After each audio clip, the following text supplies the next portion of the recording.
Hello, everyone, and welcome to the final episode of Green Talks. I am your host, JC. Now, over the past few episodes, we have explored how to live more sustainably by cooking at home, reducing takeout, embracing eco-friendly lifestyles, and making thoughtful, everyday choices.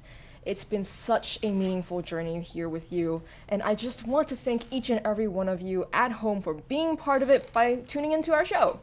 Today, we are wrapping things up by going on the move, literally. So, today we're gonna dive into the extensive world of green travel. How can we explore new places while being kind to the environment?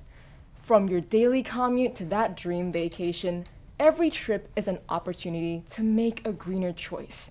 So, without further ado, let us kick back, relax, and discover how we can reduce travel footprint without sacrificing the joy of adventure. Tune in.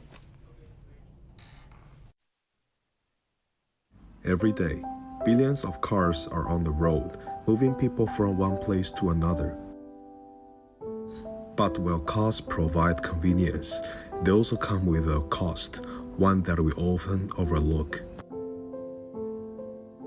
Vehicle emissions are one of the largest contributors to air pollution and climate change. Cars release harmful pollutants like PM.5, carbon monoxide, and nitrogen oxides,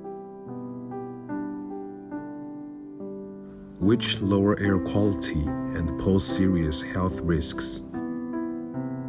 Studies have shown that long-term exposure to polluted air increases the risk of lung diseases, heart conditions, and even cognitive decline in children. In heavily polluted cities, the number of people suffering from asthma and other respiratory problems has skyrocketed. But it's not just about health. Carbon dioxide emissions from cars accelerate global warming, leading to rising temperatures, unpredictable weather patterns, and natural disasters like floods and wildfires. The more we rely on cars, the more we contribute to destruction of our planet's delicate climate balance. Yet, there's hope. Green transportation is a powerful way to reduce our carbon footprint. Walking, cycling, taking public transport, or even using electric vehicles can significantly cut emissions. Studies suggest that if every person reduced their car use by just 1 day a week, we could drastically lower global pollution levels. Imagine a city with a fewer traffic jam, clean air, and safer streets. A place where cycling and walking are the norm, not the exceptions. It's possible, but it starts with a choice. Green transportation is not just about protecting the environment, it's about safeguarding our future. Every small change adds up, so the next time you plan a trip, consider. Every step toward sustainability counts. The future is in our hands. Let's make the right choice today. Welcome back to our show. I am here with you today. My name is JC, your host, and with me in the studio is our special guest for our first interview session. Would you like to introduce yourself? Yeah, sure. So my name is Ernest Wong. I primarily write and speak a lot about public transportation. So you may find me on Twitter, now known as X, Blue Sky, Threads. I often advocate for public transportation, especially encouraging people to use it and see its potential within Malaysia. And I also do engagements with primary stakeholders, especially with the government and relevant agencies as well, in order to encourage governments to see the value in investing in public transportation. Some people say I'm a consultant, some people say I'm a designer. I'm kind of really a lot of things. I also do maps, I also do design. So, but yeah, I think the name of the game is still public transportation, and that's what I live for. Nice, it's so good to have you here with us today in the studio, and let's get straight into it because I have a lot of questions for you. All right, my first question is, as a brief explanation, what can you tell us about public transport in Malaysia? I think public transportation in Malaysia is actually very extensive. So we do have a very intricate system of, I mean, never mind Kuala Lumpur with its very, very complex public transportation, especially with the MRT, LRT buses, but we do also have an intercity train network like the ETS. And now we also have ECRL that's coming soon. And on top of that, we also do have intercity coaches, buses that do traverse around the country. They're also very extensive as well. And we do have, if you want more niche things, we do have ferries, and we also have what they call this? The hill railway, what they call so that the Penang Hill Railway. So we do have very extensive public transportation within Malaysia, and I think we are, very much, it's a lot. It's quite a lot. Right. Yeah. Especially when I started getting to know about public transport in Malaysia, it struck me as like very surprising to find that, there's a difference between MRT and LRT, and then, they have connections with the buses, and it was a bit daunting to learn at first, I'll admit, but it really makes you feel really appreciative of how many types there are that is accessible to you, like as public transport. Yeah. Right. Yeah. Exactly. So I think the reason why we also have so much types is that we also need to cater to quite a lot of different types of people who may want to travel. So for instance, we start off with the buses. So the early types, if you want to talk a bit much earlier, so we do have, back in the day, we do actually have trams up in Georgetown. So they primarily also complemented with horse-pulled buses, and then later on motorized buses that do come along. So they do actually help people that want to live further from the city, because that was the thing that people wanted, and people still do want that, to live further out of the city, to actually commute into the city without driving. Right. And then as later on, as things have progressed, we also have started with the light rail transit system. So with the Star and Putra LRT, now known as the Ampang, Sriptaling and Kelanjaya lines, right? So that also help people to sort of bring the distance closer. So because you can commute from wherever you live in this very quite peaceful neighborhood that you prefer into your workplace in the city, and people kind of had that lifestyle, that people preferred the lifestyle. So a lot of our public transport was also built around those kinds of desires, right? Yeah. That is so nice because of the network and the connection between all that. And connecting this to our next question, let me ask you, what can you tell us about the benefits of public transport in Malaysia from an individual's standpoint? So one of the things you actually notice is that the government has put in quite a lot of investments. So I think for you as Malaysians, you will know that there is the My50 program. It's 50 ringgit tickets, 50 ringgit monthly pass for those who are in KL, and a 10 ringgit monthly bus pass if you're in Penang. So that, I think, has drastically reduced the cost of people who want to travel within KL and Penang, because 50 ringgit is a deal that's very hard to beat. I think filling up your tank, your petrol tank for a car could take like 60, 70, even 100 ringgit nowadays. And I think like the cost, the value, I think it's unmatched. So that's one. And number two, I think you do also see the convenience of traveling by public transport, because you can just go inside the train, sit there, and just do whatever you like. Right. And read a book, do your work, just catch up your emails, and then voila, you've arrived at your workplace, and you don't have to think about it. Can you do that while you're driving? Probably not, because you're probably going to be stuck in jams as you lead into into the city where you work. So there is, I think, the value of convenience as well that it's being afforded, and now, especially with the government also committed to invest in public transportation, we do also see that convenience is also being expanded. So we'll see later on in the year with the opening of the LRT3, the Shah Alam line, that would also give in greater convenience for people who live alongside the Klang to Shah Alam to PJ the corridor. So we do also see that there is that convenience, right? That people appreciate. So the government is also investing in that. On top of that, of course, I think for people who are very eco-conscious, we do that. The travel by public transport is much, the emissions is much lower, right? Because a lot of these vehicles, they're all primarily low carbon, because they're all electric based. So for instance, a lot of our trains, in fact, they're running off electric, I think, as that. And also on top of that, our buses, our government is also committed to transition to eco-friendly buses, to purchase more EV buses. Right, exactly. So, and that also helps to sort of reduce your personal emissions if you're very eco-conscious about that. And I think we all have a part to play in contributing how we want to leave this earth for the next generation, right? Very true. So there's cost, there's convenience, and there's eco-friendliness. Now, on to our next question for this segment.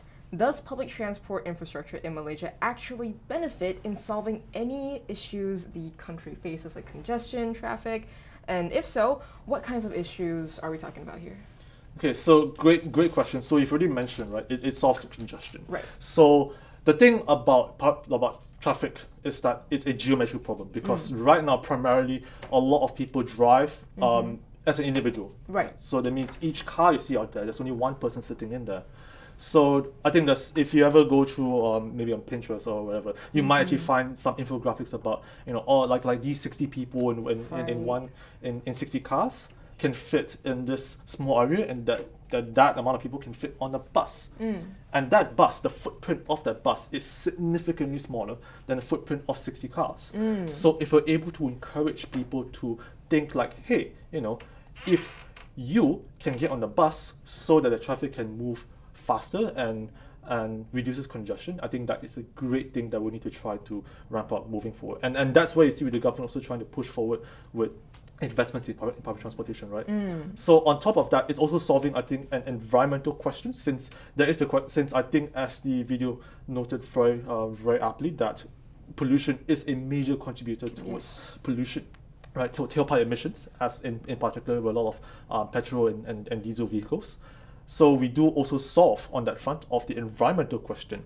On top of that, we also do see that it also solves, I think, pertinently, that we were able to the time convenience, right? So you're able to sort of like, instead of spending behind the wheel and wasting the time behind that, because sometimes driving can take much longer, especially during rush hours. Exactly. You're able to do more things as you commute, so you're actually able to be more productive. Right. So oftentimes you do see people encouraging, like, you know, that traffic jams actually reduces productiveness, and it actually does, because people are spending more time behind the wheel than actually, you know, being at work, maybe enjoying themselves, right? So then I think that's time lost, productivity loss, and that's also, I think, the economy also takes a hit on that. So I think definitely you do see the benefits of having people to go for public transportation rather than exactly. Like we see with the benefits that we can tell from individual standpoints, those also echo on to the open standpoints on a national level as well. Now, let's take a break before we go on to more questions. Let's take a 15-second or so. We'll be right with you. Stay tuned with us.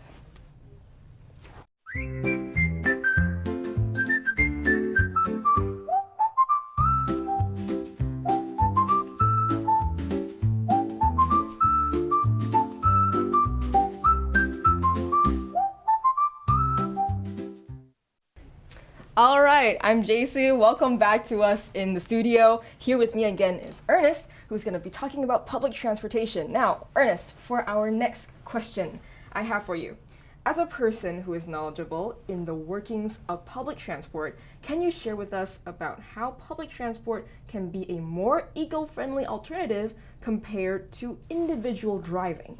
Right, thank you. So I think, as I've mentioned previously in my answers, so we do see that the largest problem actually with traffic congestion is single occupant driving, and the emissions per person from that is extraordinarily much higher than someone, say, taking public transportation, whether if that might be just be a diesel bus. Even like with a diesel bus with just one or two people, even if, and you divide the carbon emissions per person, it's still much lower than someone driving. So and you also must consider that even with the transition towards electric vehicles for EV driving, there's also, you cannot discount the fact that you cannot reduce your carbon emissions from the manufacturing and then later on the disposal of your electric vehicles.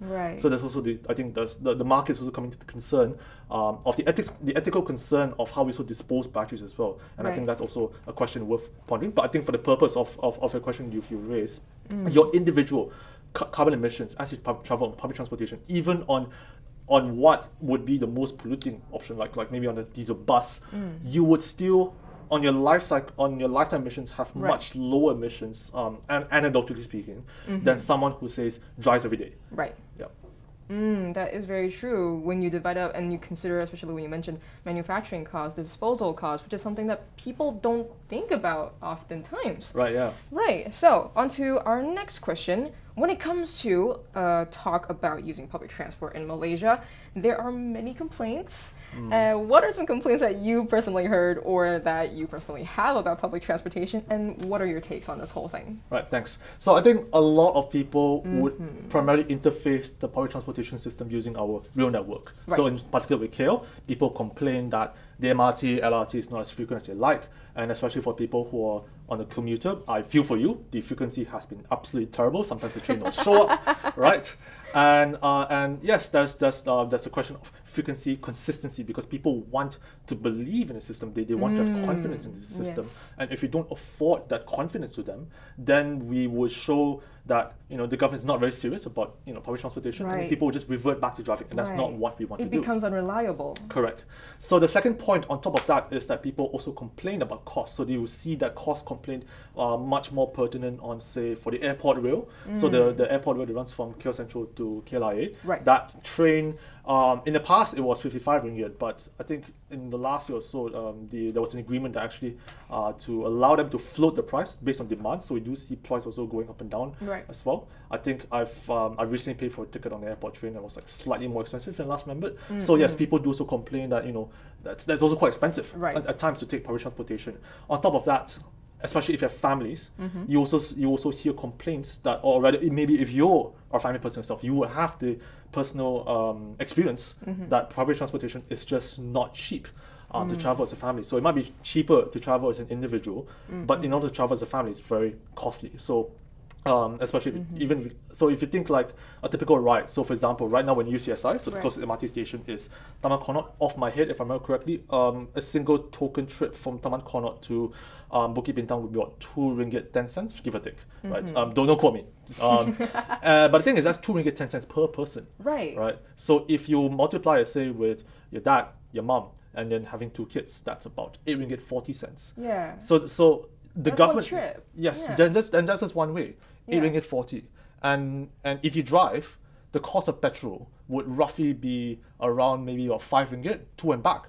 From here UCSI to Bukit Bintang. So I think people don't see the value of taking public transportation if you can't travel in groups. Now the government has addressed this in particular with the family pass under Rapid KL, but it only covers 2 adults, 2 children, and the pass is, to my knowledge, not very well known.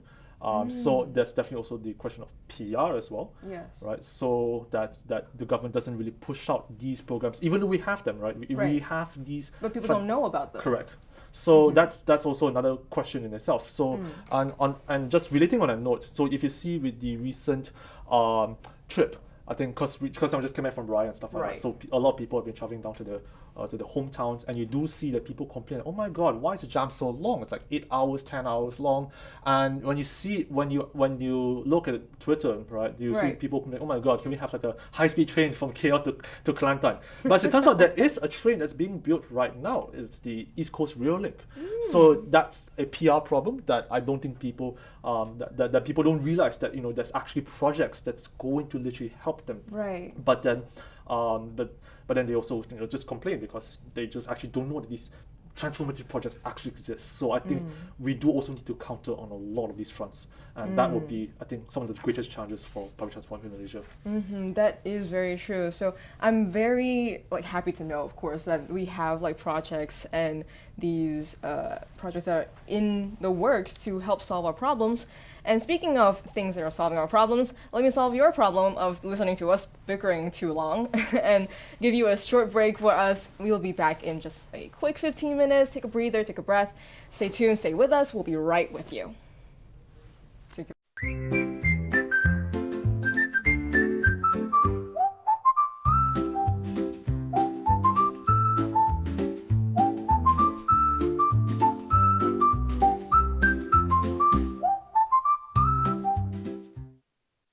All right. Now we're gonna be playing a game. So, hi guys, my name's JC. With me here is Ernest, our public transport personnel that's really scarily knowledgeable about public transport compared to me. So, here we have a game. We have 6 modes of transports, each with their names telling you what they are. For example, this is carpooling, not just a single car, and there's 3 people in there. And the challenge today is to have our guest here to line them up here and try to rank them by most eco-friendly to most polluting. All right? So, I have with me a pen. You can use this to write the numbers depending on which one these are, and then once you finish ranking them, Or I can also do one by one. You know what? Let's do one by one. That also works. That Yeah. also works. Yeah. All right. So here's your pen. Great. Which one of these do you think is the most eco-friendly first? I wish there's an option 0 because the most eco-friendly option is actually walking, because you're expending absolutely nothing, right? You can add it on here, like walking. Yes. Use your legs. Yes, right. So I think I think as people may complain about the hot weather with Malaysia, we have to start ourselves. So try to walk a bit more to the nearest bus stop or the nearest MRT or LRT station, because as it may seem, sometimes you're also trading for the convenience of your personal car for something just a little bit inconvenient, right? Right. Like for example, recently I went to the KL Mall, KL East Mall for the book access fiasco that's going on last weekend. And for that trip, I remember I walked 30 minutes from the station to the mall. Boy. I was like, should we call a grab? Oh, what do I do? And then I'm like, you know what? We have legs. Let's walk. And it's shaded, actually. Right. Yeah, it was a shaded route, so that was very nice. So number one has to be walking. This one, I don't need to look at anything. It's correct. I know it in my heart. But based on these 6 ones, which one do you think next is the most eco-friendly? Great. So the next thing, now one of the things when people often talk with this is that they consider only about emissions at point of use. So naturally people think, wow, that means my electric car must have zero pollution, zero emissions compared to a petrol car. But the thing is, like I mentioned earlier, it doesn't mention about the total life cycle emissions with manufacturing and disposal. So on that point, riding a bike is the second most eco-friendly option, right, on that front. So I'm just gonna use this pen as well. Oh, great! Yes, it's a bit larger, thicker. We like things big here. Lovely. Look at that. Thicker. Great. So number 1. So that's bike. Right. So now this also considers that the bicycle use doesn't have a battery. It's battery powered since electric bikes. Yes, electric bikes are great. I love them. but of course, I think considering you're just using this is like traditional bikes. Correct, pedal powered. So and it is not as in terms of manufacturing, it's not as damaging with the electric scooter. But the electric scooters is still very nimble. In terms of its impact, it's much smaller. So I'll run that. Oh god, that's fine. The numbering is wrong. I apologize. Fine. That's fine. So we go number 1. That's e-scooter. Scoot. Okay, great. I've seen the electric scooters that are around in KL, like the purple ones. Oh yes, purple ones. Yeah, can you tell me more about them? I don't really know much about them. Yeah, sure. So the purple scooters you might be referring, that would be under Beam. There's actually a few operators in the field, but the largest ones you will probably see in the streets will be Beam, and minorly I think that's a yellow one. I can't remember the name because it's been a while. But I think they also do give like great mobility, especially if you are tired from walking. Then it gives you this very nice first and last mile option towards your doors, towards maybe your workplace or to the nearest LRT, MRT station, and especially considering KL's slightly hilly landscape, I think people do definitely appreciate the extra boost that such scooters might give them. And especially when you also consider outside of KL, they do also serve a nice last mile function, especially when they're placed near LRT, MRT stations. Yeah, I know I need one of those things to get me up the hill on campus. Indeed, right, exactly, yeah. Yeah, alright, so for our next one, which one do you think is a little bit less eco-friendly and a little bit more polluting compared to e-scooters? Okay, great. So the next one at hand will actually be MRT, LRT. So when we consider about the emissions, so so typically most what we call this metro systems around the world are typically usually zero emissions since they run off electric power systems, like through third rail or through a catenary, right? And so usually your operation emissions is usually almost negligible. I mean, of course, you can consider like, okay, is your grid like green? Are your power plants like like coal-fired stuff like that? But we're not considering that. We're just considering at the point of the usage of these vehicles, are they green or not, right? So what about next? After that? Next would be buses. Now, there's also, I think, a very big debate. I think whether if we should proceed with electric buses or diesel buses, and which one is more environmentally friendly than the other. But I think if you ask me personally, it doesn't really matter, because what most people are concerned of is, do they see a bus? Is the bus frequent enough? Right. Yeah. Reliability of the bus. Correct. And one thing to consider is that a lot of these electric buses, they are also relatively much more expensive to procure than, say, typical diesel buses. So I've seen that the prices of electric buses can range on a high end somewhere about 800,000 to 1 million, and the diesel buses would be much more considerably lower than that. Also consider your infra costs, your capital costs, just to host these electric buses. So what it end up is a net. Then if we try to purchase electric buses, we'll have much less buses compared to, say, we'll buy diesel buses. But if you consider total emissions per person as it uses vehicles, it's actually negligible, because your emissions will still be much smaller compared to someone who drives. And with that, that's a nice segue, because the next one should be carpooling. So carpooling, I think another more great context to put this in local context would probably be taking e-hailing. So e-hailing, more often than not, or e-hailing or taxis, because typically you would be sitting in the car and you're not driving the car the whole day. You're only just driving for that point of use. Right. And then when you consider the carbon emissions as you use that vehicle, because sometimes you might be traveling with a friend, or maybe actually just be carpooling. Right, carpooling.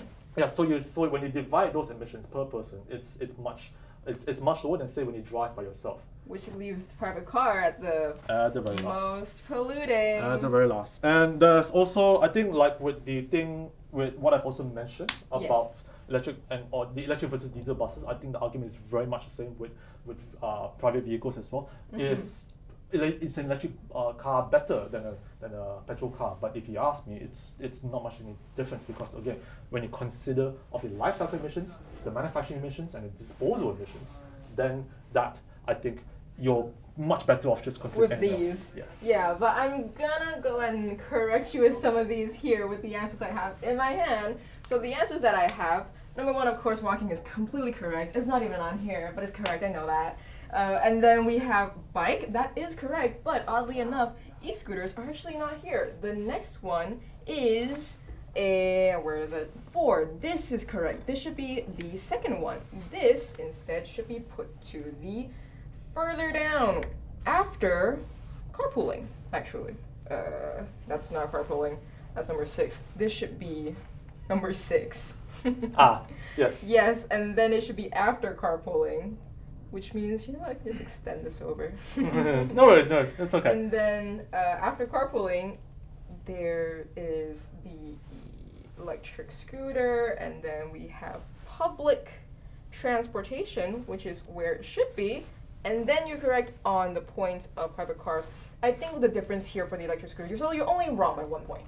So yeah, e-scooters, I think it's because our answers here did not consider private e-scooter use compared to the services that we have in Malaysia, which is a very good thing to be aware of so that we can use it in the future.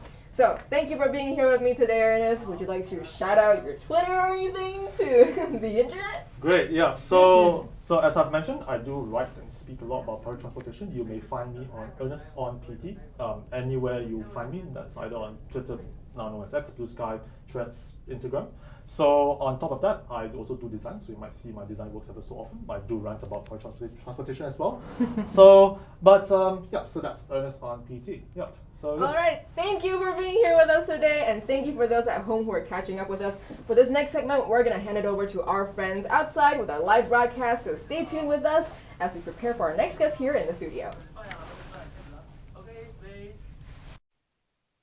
Okay, so thank you, JC. So today we are talking about green travel. So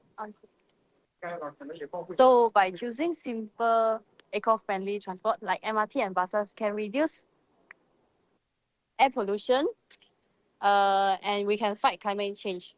So you can cut your carbon footprint by 30% compared to driving. So today we are here at UCSI University, and let's find out how they think about travel green.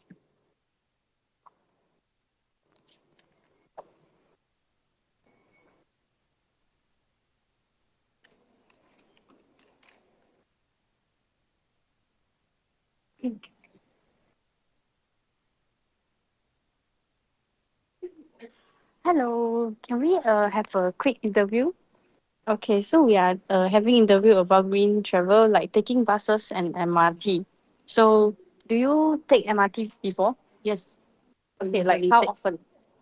1 week 2 times. 1 week 2 times lah. So normally where you go? Like after games. Oh, so the cafe lah, cafe hopping around. Okay, so do you think that MRT and buses is better for environment than driving your car? Yeah, I think taking MRT or bus is much better for the environment compared to driving since it's reduced traffic and carbon emission. Okay, so like what thing that will make you take more on public transport? And on time schedule. Oh, and clean lah. Actually, our MRT is quite clean in Malaysia and quite fast. Okay, so maybe you can share anything you meet on the MRT or buses, like thing weird or funny. I think it's a guy singing opera loudly in the MRT. Oh, really? Yes. Do you take any photo or video? No. Okay. Okay. So thank you, and we will have another person to interview now. Hello. Hello. Okay. Can we do a quick interview about Green Travel? Yeah, sure. Okay. So what transport you use when you travel around? Really, I will drive myself. You drive yourself lah. Yeah. But did you take MRT before? Yeah, got. Like how often? After you have car, you Before didn't I take. have car, I think 3 times a week. 3 times a week lah. Yeah. Like where you go? Go city, KL city. Oh, that also like go and walk around. Yeah, because KL quite jam, so we will prefer to take MRT to go. Oh, so like why do you take MRT? Like it's only jam, or you think it's more faster or more cheaper? Cheap is one thing, and another thing is I think can protect our environment Oh, okay. and reduce the emission of carbon dioxide and reduce the air pollution. So Okay, so do you think taking MRT is better for environment than driving on yourself? yeah, definitely. Okay, so maybe you can share anything you met on the MRT or bus? I met on MRT. I met a group of people before. They don't know why, but shout in the MRT. So they shouting and jumping like monkey in the MRT. No jumping, but they shout loudly in the MRT. Like when the door is open, then they shout. Or they like playing around lah. Yeah. So do you think this kind of attitude is good? I don't think so. They will affect the people looking at our MRT, right? Yeah. They will also annoying other people. So do you go and stop them from shouting? No, I don't think I can stop them because there are quite a lot of people. Oh, okay. Later they beat me. They beat me. Oh, okay. Thank you. Thank you for your time. Okay, so we will find the last person. Hello. Do you have time to having a quick interview? Yes.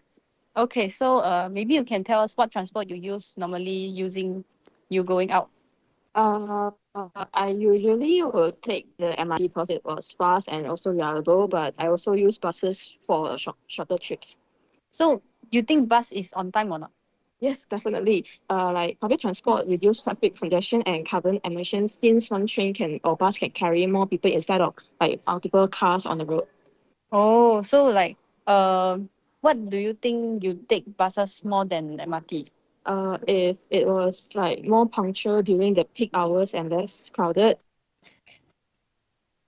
like that, like last mile connectivity, like more bike lanes or shuttle service also helps. Oh, so maybe you can share anything you met before on public transport, Okay. since you do many transport around here. Okay. Once time I saw like somebody like casually carrying a giant like inflatable dinosaur on the MRT, and it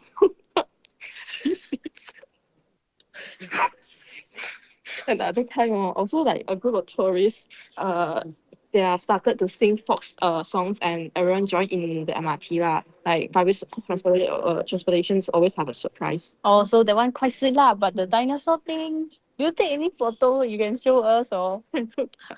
I was cute laughing at that. Okay, so thank you. Okay, so actually taking MRT and public transport, all that is quite, I think it's funny lah. And you can meet people different around. So for me, I met before, like, got one couple, the guy having a flower for the girl. Then they sitting close in the MRT, like, I think they not be sweet or something. Okay, so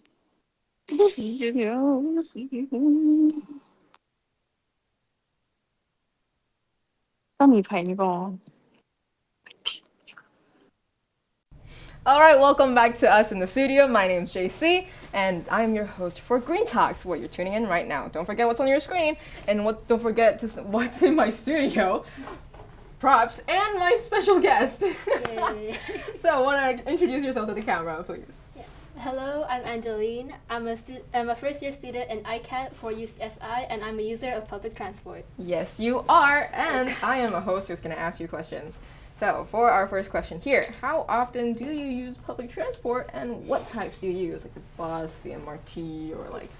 So, since I moved to a new residence, I've been using the bus almost every day to get to school for about a month now. Was it like convenient for you, or? I mean, if I get there on time. That's the main thing, isn't it? To get there on time and like not too early or too late. Yeah. What's the frequency of like the buses there? Because when I do public transport from my house, I walk to the MRT, and I don't really visit the buses. Is it frequent? Like, is it 30 minutes, 10 minutes? It's like, it varies, but it's around either 15, 30, or like 45 at most. Oh, Yeah. so you just sit there and wait for the bus to arrive. No, but like there's an app called Move It that I use to track the buses, but it's not particularly accurate. I see. All right, but then when you use these buses and look at these times, does it ever vary when it's like raining, or like does it vary for conditions? Yeah, when it's raining, it's usually slower. That like the time in between is longer. Oh, okay. Yeah. But have you ever experienced like, oh, the bus is supposed to come in like 15 minutes, it's not, and it's been an hour? Yeah, just today. Really? Really? Dang. Okay. Yeah. All right. But you know, we're not here to shame on the government. Yeah. Let's move on. Are we? We're here to be honest. All right. So for our next question that you can be totally honest about, Okay. how were your experiences using public transport in Malaysia? Now, were there anything specific that you noticed during your experience? I mean, it goes back to that thing. I mean, I like trains. Right. Trains are usually like Who doesn't like trains? pretty accurate, even if it's costs more money. And for the buses, I understand they're rocky. I have a love-hate relationship. All right, I tell me can't- why. I can't exactly go without it. Okay. I mean, I could. That just means walking 15 minutes up and down a hill every day just to get to school, and I'm not for that. But I don't like waiting for the bus. Okay. So- That's your one complaint about the top. Yeah. So whenever I need to use the bus, I Right. wait until the last possible moment to run out of my apartment. Good. You live on the edge of life. So it's not something I would recommend to someone else, but it's what I do. You live dangerously. This girl does not like to wait. But that's your experience using it. That you just go at the last possible. I never learned my lesson. But then when you use it, when you actually get on the bus, right? Do you notice anything about it? Like, are the seats enough, or is it dirty? Is it clean? Is it rocky? I mean, Yeah. I feel like the conditions are usually okay. Right. Yeah. Mm-hmm. Sometimes the doors don't close. Oh. Some of them on some of the buses. Right. They either can't open or close the door, or Right. on one certain bus I've been on, the Yes. buttons don't work and I missed my stop. No. Was Yeah. it like that one button or all of it? Like two Oh. specific buttons. You on the tried bus. twice. Yeah. You're like, bang, stop. Nope. Went straight past. Dang. But then Yeah. you made it to where you're supposed to go? Eventually. Eventually. At least you got there. At least and I I'm got glad there. you're safe. It was with not on us. time, but it's fine. I'm glad you're safe with us. Now, okay, for our final question of the segment, why do you choose to use public transport in Malaysia? And when there are other alternatives like e-hailing services like Grab or taxis? Well, yeah, because Grab costs money. My specific bus, Go KL, does not. So I'd rather take that Right. or simply walk and then take Grab. Use your God-given transport Yes. legs. That is a very good thing to consider, like the cost of public transport. Yeah. Like we see with Rapid KL, they have these like My 50 passes. They Yeah. have like a 1-day passes. They have all these passes that you can use and consider. But yeah, nothing beats good old-fashioned, cheap, accessible, close to you transport that you can live on the edge for and come down only when you're just 30 seconds shy of the bus departing the stop. But yeah, as I know, how much does it cost for you to use your public transport? Nothing. Really? Yeah, It's free. it's free. It takes you where? From your residence to Straight from my residence to almost right in front of the school. which is like near. Is it like near a stop or is it Like, like there- There's a stop to school that's at the Quadri Hotel, Mhm. and then there's another stop from school to my residence in front of the gate. Yeah. See, so it is pretty Yeah, convenient. it is convenient. What a great place to study at, guys. You should totally come to UCSI. We have such accessible buses. The friends, look at our friends. We love them here. And amazing amenities. Okay, done gushing about my wonderful university. Let me gush a little bit more after our break, our 15-second breaks, give or take 15 seconds, and give us a breather, give us a break, sip some water, kick back, relax, stay tuned, and we'll be right with you after this really short break. Stay tuned with us.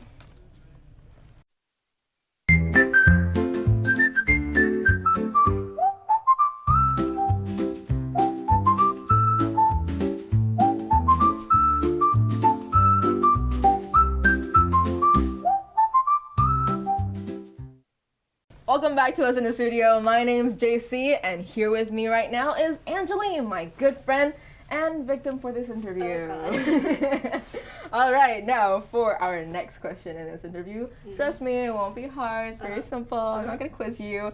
Can you tell me the answer to life? No. All right. The real question here is: do you think that public transportation usage can help in benefiting the environment? If so, how? I mean, yeah, I feel like that's something you learn in middle school. Right. It's just that, especially in KL, when you have so many cars, Yes, private cars, they pollute the yeah. world. if 10 people, especially if they don't have families or anything, they choose to ride the bus to school or work or whatever, Right. that's like 9 less gas emissions into the atmosphere. Right. I remember this topic being brought up by our previous guest, Ernest, whom you just met when you were switching sets earlier with him. He mentioned a lot during his segment about the manufacturing costs. Oh God. As well. Don't worry, I'm not quiz you. About public transport and private transport, because like you think about it, if you need like private vehicles for 10 people, right? You Yeah. need to make 10 cars. But if you make one bus, you can hold 10 people. So it kind of applies, doesn't it? Sort of. Yeah. So on that point as well, so you think that environmental benefits also include like carbon emissions. What do you think though for people who argue like, oh, I don't like to sit with strangers, or like, oh, it takes too much time, or like I'm not getting exactly to where I'm supposed to go, like complaints about that. Do you think like it's important to consider, or if it's, oh, deal with it, the mother nature is more important?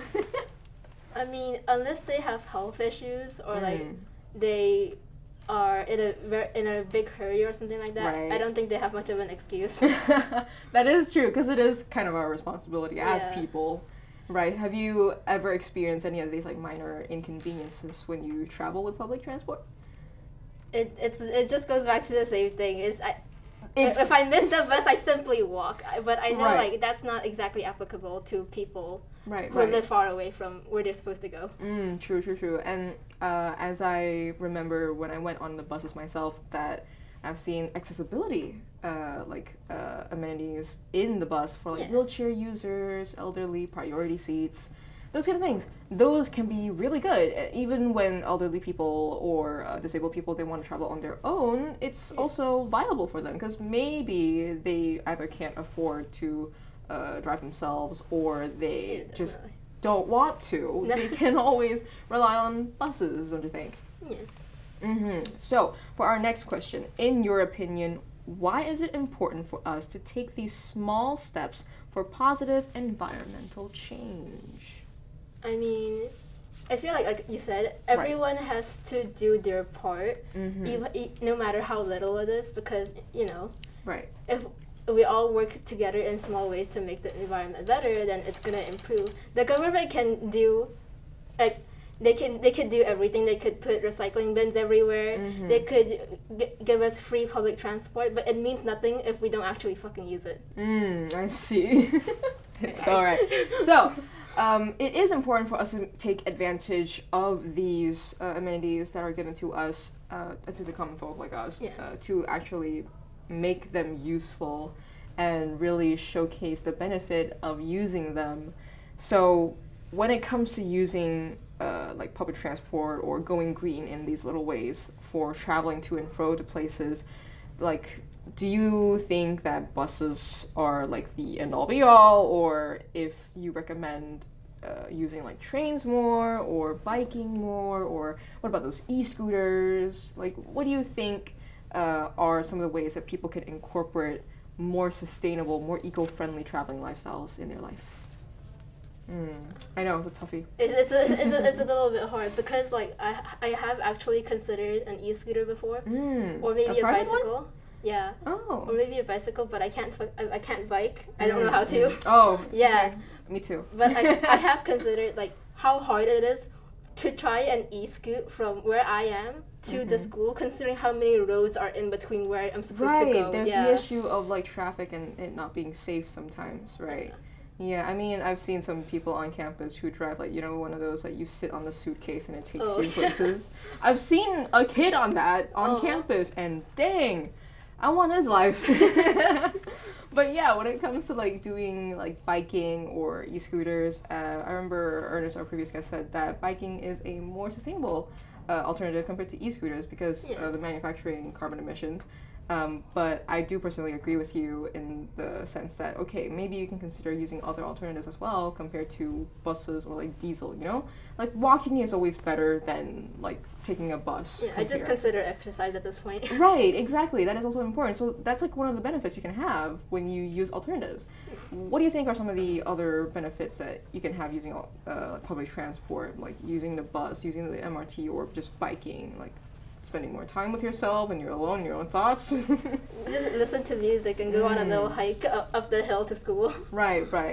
What's your experience doing that when you're on the bus? What do you typically do on the bus? Do you stalk the driver to make sure he doesn't miss your stop twice? Swipe on my phone until I'm like, oh, I'm nearly there. Okay, Oh button. yeah, right. Yeah. But you have time to consume media. You have Yeah. time to check out what's going on in the world. Right. What else do you think like are the benefits to people who are using the bus? You don't have to drive. You're not the one driving. Right. You don't. So people who are too pressured to drive, like myself, or people who maybe they can't drive, or they're colorblind or something, they can't drive. Yeah, it can be a good alternative for them. Exactly. Yeah. So that is something to consider. And adding on to things to consider, I would like you guys at home to consider more things to think about while we sum up our last interview section very, very soon with our next break. So stay tuned with us for 15 seconds. We'll be right with you.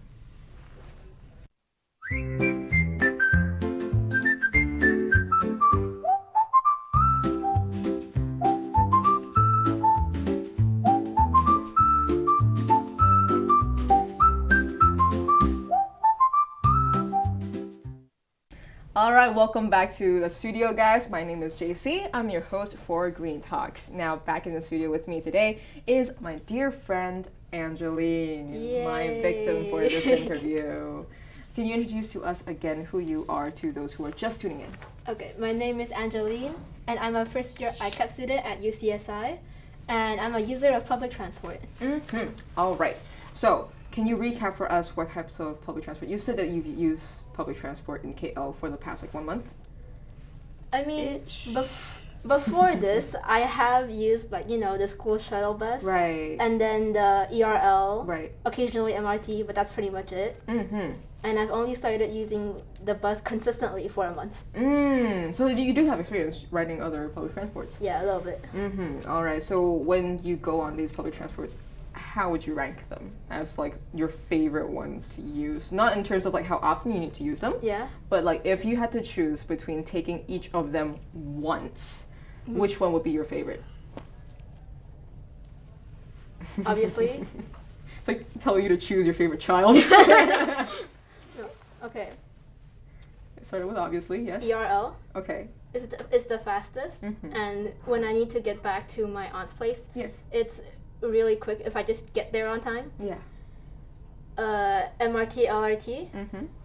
It's the air conditioning, isn't it? MRT, LRT. Okay. Go KL bus Mhm. specifically because they're free. Oh yeah. My rapid buses.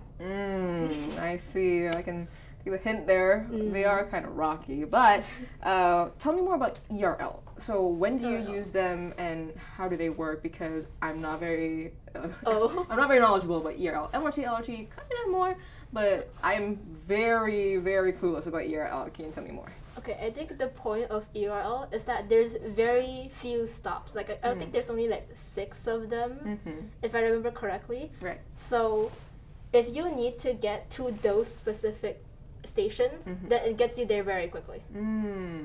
Yes. Okay. And is this like a train or? It's a train. It's a train. Yeah. Is it similar to KTM? But do you see more people who travel with like suitcases there, like long distances? Does it cover like a long distance across state, or is it like just a very simplified version of MRT? I think it does cross like a larger distance. It just has fewer stops in between, so the train doesn't have to stop as often. Oh, so then your commute time becomes shorter? Shorter, yeah. Ah, exactly. Does it take you exactly to where you need to go, or when you get there, you still have a distance to go? I mean, for me, the station Right. is like a 5-minute car ride away from my aunt's shop, which is where I need to go. So like, it's not that far. I Not for see. me. So that's like a fortunate circumstance. Yeah, for you. it was just me being lucky. I see. Okay, but then you usually take it when, like, I imagine weekends or like holidays, or like, because I understand you go to your aunt's place, like her Yeah. shop, not Yeah. like her home, not like hometown or anything. No, yeah, just her shop. Mm-hmm. Okay. When do you use them? Yeah, just like during Friday. So I go back for the weekend, and then I come back to school at Monday. Yeah. Right. Oh, Monday okay. morning. Okay, I see. So then you stay over at your aunt's place then. Yeah. Okay.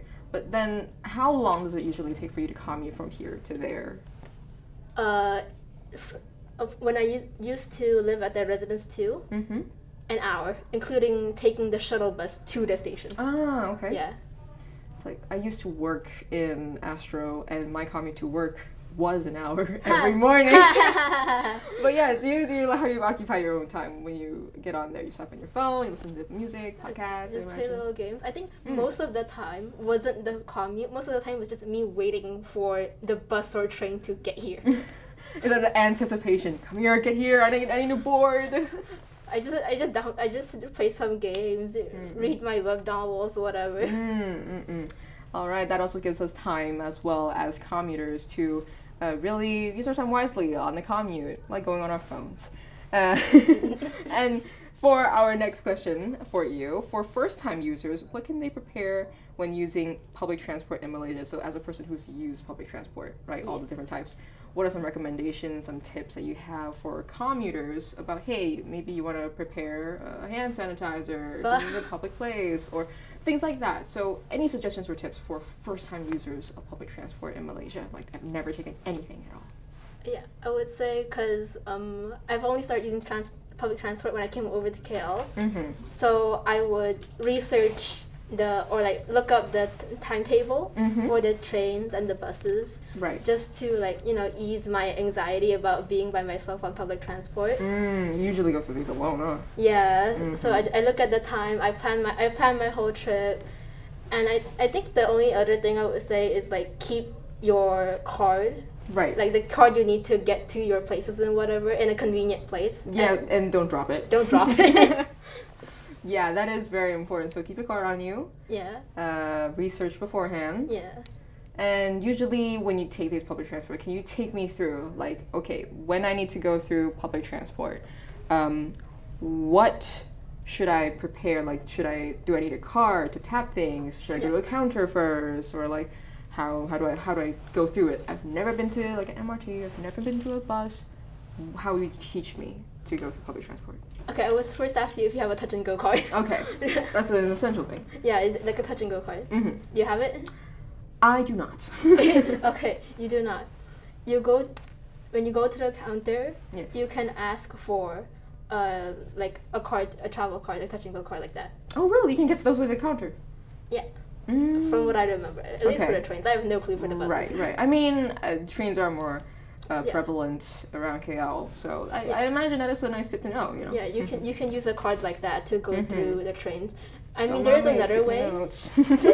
I mean, there is another way. You Right. can go to the little machines beside before you get into the platform, Right. where you can pay. You can go through the trains and then get your token to pass through instead. Right. So there's two ways now. Yeah, but the first time I tried to use that, I got very confused, lost my stop, and then had to go to the counter because I think I dropped off at the wrong station. Ooh. And then the token wouldn't let me through the gate. I see. So I had to go to the help counter. Mm-hmm. So I would say just get a touch and go card or something along the lines of that. So if you go to the wrong stop, we'll always have your back. And as a person who has my touch and go card, I'm at the station. What should I do? Okay. First thing, you have to know what platform you're going to. Know your travel route, guys. Yeah, because usually there's a map. You have to know what station you're at and what station you have to go to. This is very important, or else you'll do what I did. And miss your stop. And miss my stop. So let's say you've gone through it, you went to the correct route, and you got off safely. What do you do next at the end of your journey? Continue. You continue. There are Google the Maps. terminals. Do you tap it out? Yeah, or? It's usually pretty intuitive, I would say. You get off, there's an escalator or wherever, you find Look for signs. Yeah, you find the little thing, you tap out, and then you go, and then you follow whatever map or however you were figuring out how to get here in the first place. That is very correct. So that's all for our sharing with Angeline today. And for your part, anything you want to promote, where people can find you, if they want to be your friend, they thought you were cool, No, thank you. That's fair. But yeah, thank you for being here with us today, and thank you for everyone at home for tuning in with us today. We'll be right with you after this short break, so stay tuned.